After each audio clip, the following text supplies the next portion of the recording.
Welcome back to World Studies, beginning a two-part series into the instabilities that arose in Europe after World War I.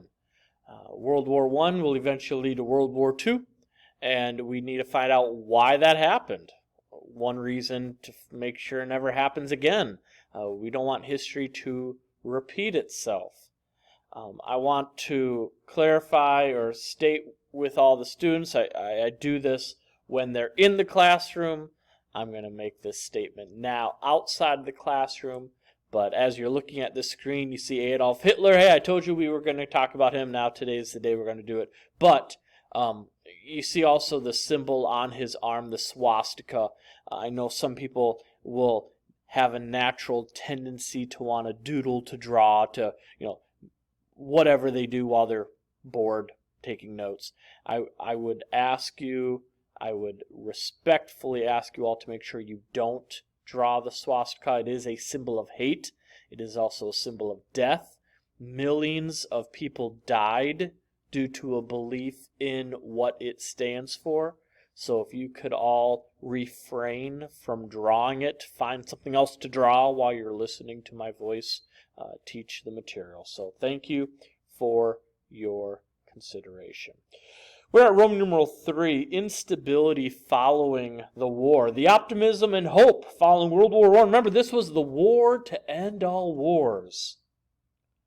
Would prove to be short-lived as democracy struggled to survive and dictators rose to power.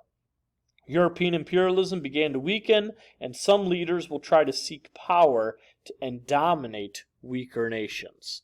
Letter A, the rise of dictators. Number 1, Russia, the rise of the Soviet Union. Again, same thing with the swastika. Please avoid drawing the Soviet flag symbol, the hammer and the sickle, same story. The people of Russia continued to demand more freedoms and reform, while the central government continued to suppress that freedom. During World War I, this dissatisfaction turned into revolution. I mentioned him briefly yesterday. Nicholas II was the last Tsar of Russia. And as the last Tsar, he failed to deal with any of the problems going on in society. This led to the birth of radical movements. Two groups emerged in Russia. The first group was known as the Bolsheviks. They were violent radicals, while Mensheviks were peaceful moderates who wanted change. So if you can remember, Bolsheviks were radicals, Mensheviks were peaceful moderates. The way I remember is I think a Menshevik starts with an M, moderates start with an M, so if you can combine those two ideas, you'll be able to get the other one.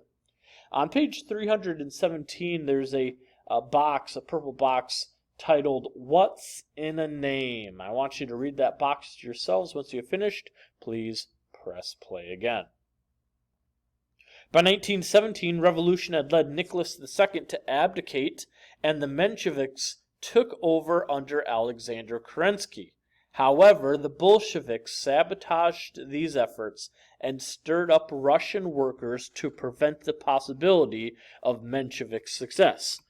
Lenin eventually took over under the Bolsheviks, embraced Marxist teaching, and opposed religion. Lenin had been exiled to Switzerland at an earlier date. During World War I, the Germans sent Lenin back to Russia to cause problems.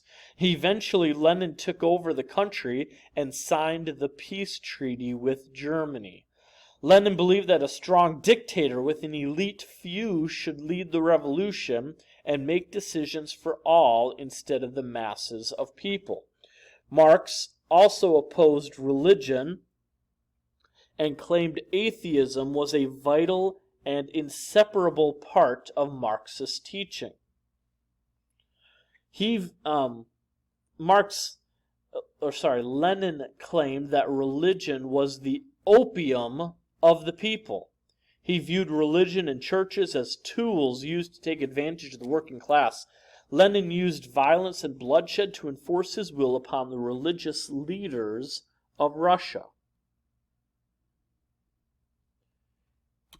After Lenin's death, another dictator rose, Joseph Stalin. He took over, promoting what were called his 5-year plans to control the economy, and used his secret police to control the people. Stalin tried to build up industrial production and brought agriculture under central government control. Many people resisted, but Stalin's secret police burned the homes and arrested any offenders. Stalin continued opposition of all churches, closing thousands of churches, executing many pastors and priests.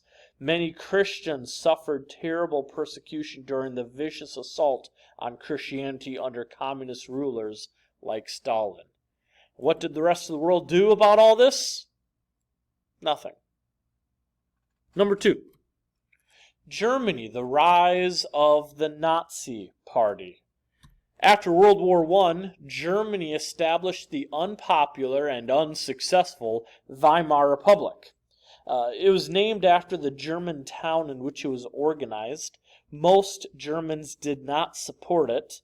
Many of them blamed Germany's defeat or treaty. The Treaty of Versailles was blamed on the Weimar Republic. The large number of political parties made it difficult for one party to win a majority in elections. With growing unpopularity for the Weimar Republic, opposition groups emerged. Under Adolf Hitler, the Nazi Party used the political process to gain control of the German government. It is a tragic irony that Adolf Hitler came to power using legal means. The Weimar Republic had a constitution and guaranteed free elections, but those political restraints alone do not prevent the rise of evil men to power. The U.S. is not guaranteed continued freedom just because it has a constitution and free elections. Germany had that, and they got Adolf Hitler. Americans' failure to exercise diligence could easily lead to a tragedy in America like the one that befell Germany. The price of freedom is constant vigilance to ensure that elected officials do not strip citizens of guaranteed freedoms through legislation or by fiat from unelected bureaucrats. I hope we are all listening to that last sentence. Hitler became dictator, limited personal freedoms, and began preparing Germany for war. He built a modern highway system which allowed German troops to move rapidly from one front to the other in the event of another two-front war. Hitler also sought to make Germany self-sufficient, meaning able to produce what it needed on its own, limiting the ability of the enemy forces to cut off supplies in time of war.